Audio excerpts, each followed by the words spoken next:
you have any thoughts on their confidence in their timing? Yeah, it's not easy. That's why very few people actually nailed it, and they actually did well. Oh And people no. who I would have been one of understood those it. guys. I would have been one of those guys where they presented it to me and I would have said, well, how do you know about the timing? And I would have missed out on the 100-bagger. That's how easy it is to miss out, Karan. I guess I know. you have to just have courage sometimes and go for it, right? Is that the only answer?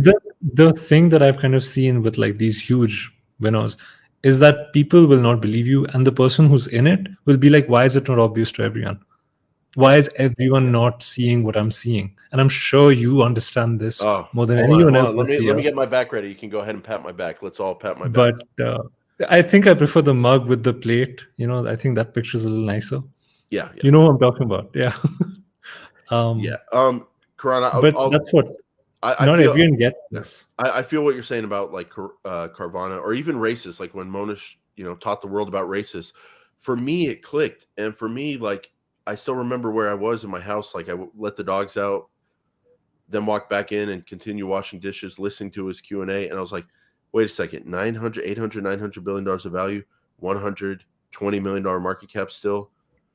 I have to own this, and I had the conviction. And then with Carvana over the fall, it was like, can't other people see that their runway literally is like still 2 years? Like, can't you guys see that they've got a chance here? And if it happens, it's going to be worth a ton. So that I was picking that up during the book as well, Karan, where that experience of like people who saw it having that conviction and being shocked that other people can't see it, and their frustration when they were trying to raise money sometimes, or we'll talk about like gaining confidence with their existing investors. A lot of people just couldn't see it.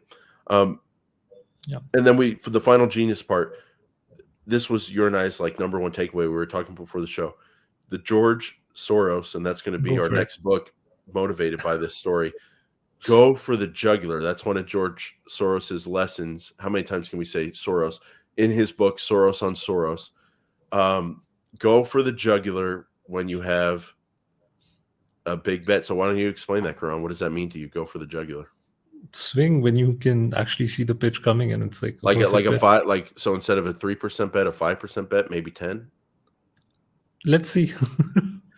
John Paulson it's in the book. He told a friend, I have almost all my personal money that's outside the fund. It was something like, I Yes. think it was, it was 30 or $70 million, something like that. Yeah. 30 million or so. Yeah. And he piled almost all his personal money into this trade outside of the fund as well.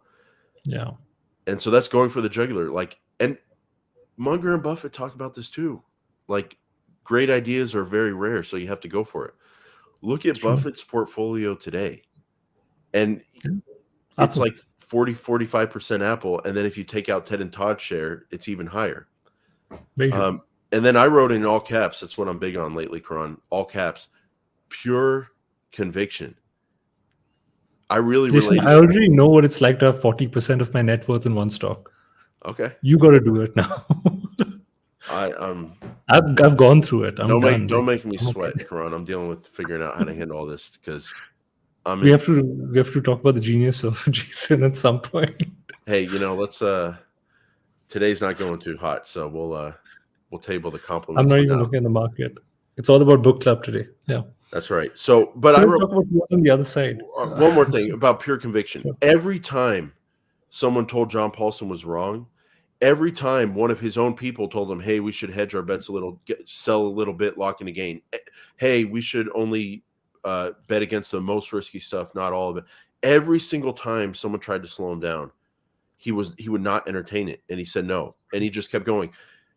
I related to this, Karan, and this happens in poker sometimes where like, you don't know what the other I hear pros talk. Like I'm watching the Daniel Negreanu vlogs from the World Series of Poker. It's awesome on YouTube. He does it every year. I hear poker players talk, and they talk about like, okay, there's a flop, and then the turn comes, and you can't see what the other person has, but they decide based on their feeling about the hand and the odds. They decide what they're going to do. They go, all right, no matter what the turn card is, or no matter what the river card is, or if it's a blank, if it's a card that doesn't affect the hand so far, I'm gonna go all in after this, or I'm gonna make this bet. They just decide, and they just go with it. And I saw that pure conviction from him. And when you're wrong, it sucks, but when you're right, it leads to legendary stuff like this. So